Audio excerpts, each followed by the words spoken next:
नमस्ते दोस्तों, स्वागत करते हैं आपका YouTube चैनल पर। आज हम बात करेंगे मजबूत बुनियादी ढांचे की महत्ता के बारे में, जो प्राकृतिक आपदाओं और जलवायु परिवर्तन के प्रभावों को सहन कर सकते हैं। हम चर्चा करेंगे विषयों पर जैसे कि बाढ़ से सुरक्षित डिजाइन, भूकंप से सुरक्षित संरचनाएं और ढांचे को अनुकूलित करने के रणनीतिक उपाय। Importance of resilient infrastructure. मजबूत बुनियादी ढांचे का महत्व आज के समय में बढ़ रहा है। प्राकृतिक आपदाओं और जलवायु परिवर्तन के दौरान हमारी ढांचाएं खतरे में होती हैं। मजबूत बुनियादी ढांचे हमें उन आपदाओं के प्रभावों से बचाते हैं और सुरक्षित रहने की सुनिश्चितता देते हैं। Flood resistant design. बाढ़ के खिलाफ सुरक्षित डिजाइन एक महत्वपूर्ण विषय है। इसके लिए हमें अपनी संरचनाओं को बाढ़ से सुरक्षित बनाने के लिए कई उपाय अपनाने होते हैं। पहले, हमें उच्चतम स्तर पर निर्माण सामग्री का उपयोग करना चाहिए जो पानी के प्रवाह के खिलाफ अस्थायी और स्थायी सुरक्षा प्रदान करती है। दूसरे, डिजाइन में उच्चतम स्तर की अपशिष्टता और जल निकासी को ध्यान में रखना चाहिए। तीसरे, सड़कों और उन्नयन क्षेत्रों में सही ड्रेनेज सिस्टम इंस्टॉल करना आवश्यक है ताकि पानी सही ढंग से निकल सके।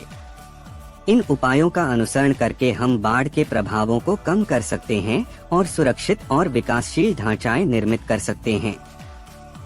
Earthquake resistant structures. भूकंप से सुरक्षित संरचनाएं भी आवश्यक हैं, क्योंकि भूकंप भूमि को भारी नुकसान पहुंचा सकता है। इसके लिए हमें अधिकतम स्थायित्व और गतिशीलता प्रदान करने वाले ढांचे डिजाइन करने चाहिए। इनमें भूकंप के दौरान दबाव को संभालने के लिए कंपन रोकने के तंत्र, कंट्रोल जॉइंट्स और अतिरिक्त भूकंप से सुरक्षित संरचनाओं का इस्तेमाल होता है। ये संरचनाएं भूकंप के दौरान विक्रम से बचने और जीवन की सुरक्षा को सुनिश्चित करने में मदद करती हैं। इसके लिए हमें गुणवत्ता से युक्त सामग्री का उपयोग करना चाहिए, जैसे कि भूकंपीय आरसीसी और विभिन्न भूकंपीय रोकटों का उपयोग करना। भूकंपीय आरसीसी का उपयोग करके संरचनाओं को गतिशील बनाया जाता है, जो भूकंप के दौरान चलने की क्षमता रखते हैं और उन्हें नुकसान से बचाते हैं। Infrastructure adaptation strategies. अपनी बुनियादी ढांचाओं को जलवायु परिवर्तन के प्रभावों के अनुरूप अनुकूलित करने के लिए हमें ढांचा सामग्री, तकनीक और रणनीतियों में बदलाव करने की जरूरत होती है। इसके लिए हमें जलवायु परिवर्तन के लिए संरचनाओं को प्रभावी बनाने के लिए नवाचारी विचारों का उपयोग करना चाहिए। इसमें जल निकासी और सुरक्षित संरचनाएं शामिल हो सकती हैं, जो भूजल के स्तर में उछल को सहन कर सकती हैं और पानी की निकासी को सुनिश्चित कर सकती हैं। इसके अलावा हमें ढांचाओं को संगठित रूप से प्रबंधित करने के लिए नवीनतम संचार और संगठनात्मक तंत्र भी लागू करने की आवश्यकता होती है।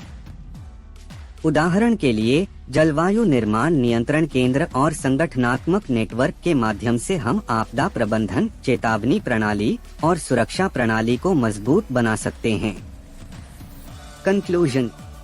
एक मजबूत बुनियादी ढांचा हमारे समाज के लिए अत्यंत महत्वपूर्ण है, जो प्राकृतिक आपदाओं और जलवायु परिवर्तन के प्रभावों से हमें सुरक्षित रखता है। बाढ़ से सुरक्षित डिजाइन, भूकंप से सुरक्षित संरचनाएं और ढांचाओं को जलवायु परिवर्तन के साथ अनुकूलित करने के रणनीतिक उपाय हमें आगे बढ़ने की क्षमता प्रदान करते हैं। हमें इन प्रौद्योगिकियों को अपनाना और अपनी संरचनाओं को मजबूत बनाना चाहिए ताकि हम एक मजबूत, सुरक्षित और लचीला इंफ्रास्ट्रक्चर का निर्माण सकें। इससे हम आपदा प्रबंधन में सशक्त होंगे और जलवायु परिवर्तन के संघर्ष को सहन कर सकेंगे। जो भी भविष्य की आपदा हो, हमारी मजबूत और प्रतिरोधी ढांचा सुनिश्चित करेगी कि हम सुरक्षित रहें और तेजी से पुनर्निर्माण कर सकें। धन्यवाद दोस्तों इस वीडियो को देखने के लिए। हमें अपनी इंफ्रास्ट्रक्चर की मजबूती और सुरक्षा पर ध्यान देना चाहिए।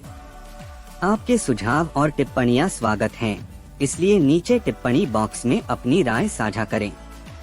अगर आपको यह वीडियो पसंद आया है तो लाइक करें, अपने दोस्तों के साथ शेयर करें और हमारे चैनल को सब्सक्राइब करें ताकि आप हमारी आगामी वीडियोस को न खो दें।